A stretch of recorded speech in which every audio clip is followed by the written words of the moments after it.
శ్రీ వెంకటేశ్వర స్వామికి యాలకుల మాల అంటే ఎంతో ప్రీతి.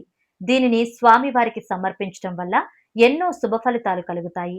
అయితే యాలకుల మాల ఎలా తయారు చేయాలో చాలా మందికి తెలియదు. అది ఎలా తయారు చేయాలో ఇప్పుడు చూద్దాం. శనివారం నాడు 27 యాలకులను తీసుకోండి. వాటిని కొద్దిసేపు 10 నుండి 20 సెకండ్లు నీటిలో నానబెడితే అవి మెత్తగా మారుతాయి. ఒక దారాన్ని తీసుకొని దానికి తడి పసుపును అద్ది పసుపు కలర్ దారంగా మార్చుకోండి. సూది సహాయంతో పసుపు దారంలోకి 27 యాలకులను లైన్‌గా గుచ్చి ఒక మాలను సిద్ధం చేయండి. దీనినే ఏల సుగంధ మాల అని అంటారు.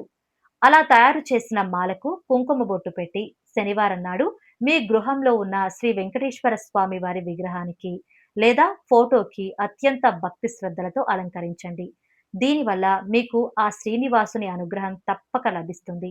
ఈ వీడియో నచ్చితే గోవిందా అని కామెంట్ చేయండి.